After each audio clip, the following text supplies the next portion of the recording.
So in this session, we will study about Wallis integral formula. So in this thing, what will happen? We will be giving you certain situation, and based on that situation, you have to respond accordingly. Okay. So first, try to understand the condition when you can apply this Wallis integral formula. So suppose you have a question which ranges from 0 to pi by 2. This limit is fixed 0 to pi by 2, then only you can apply, otherwise kindly get lost. You have to find out some different idea to solve that question. Okay.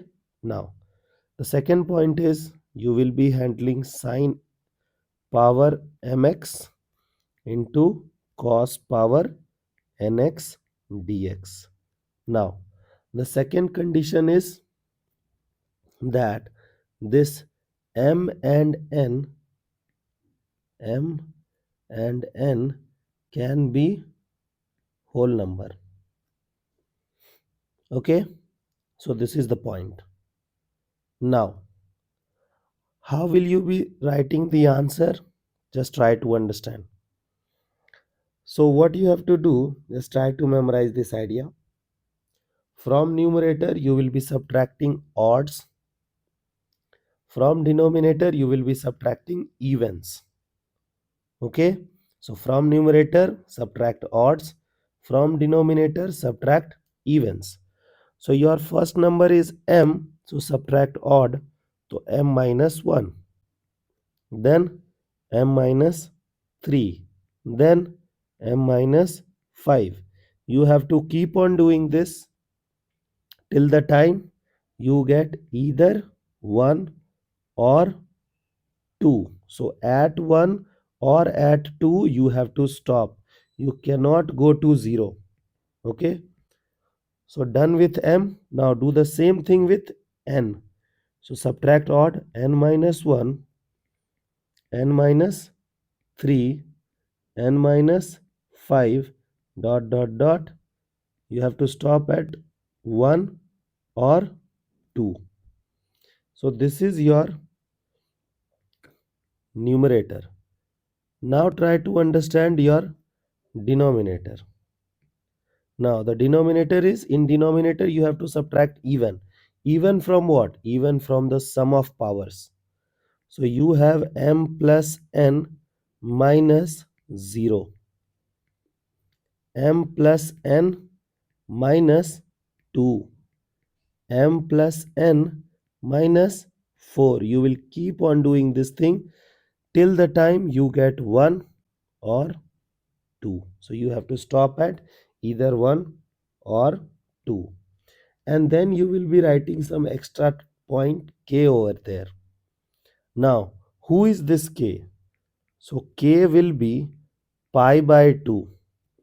You will replace k with pi by 2 if m and n both are even. So if both are even, you will be writing pi by 2, and if it is otherwise, then you will be writing 1. Okay, otherwise it is 1. I hope this formula is clear to you guys.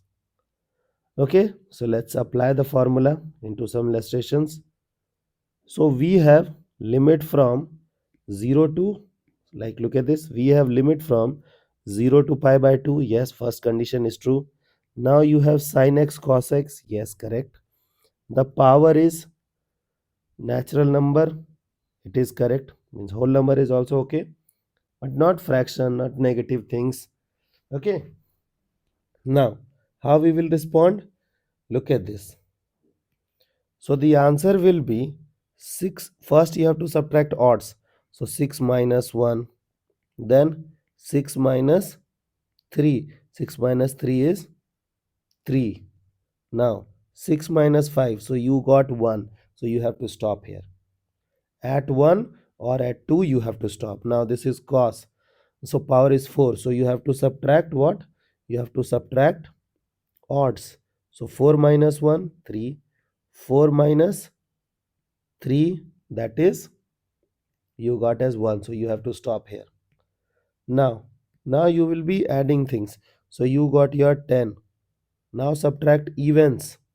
So 10, then 10 minus 2 is 8, then 8 minus 2 is 6, 4, 2. This is okay. Now if you'll observe, the both numbers are even. So if both are even, so it is pi by 2. Is that okay? I hope till this part you guys are comfortable. Now look at this. You have this as 5. So 5 twos are 10. Okay. This is 3. 3 twos are 6. This is 1. Okay. This is 3. This is 1. Now you cannot manipulate things. So on the numerator you are left with what? 3. On the denominator you have 2 to the power 1, 2, 3, 4, 5, 6, 7, and then 8, and then 1, 9. So 2 power 9 pi. Therefore the required result is this.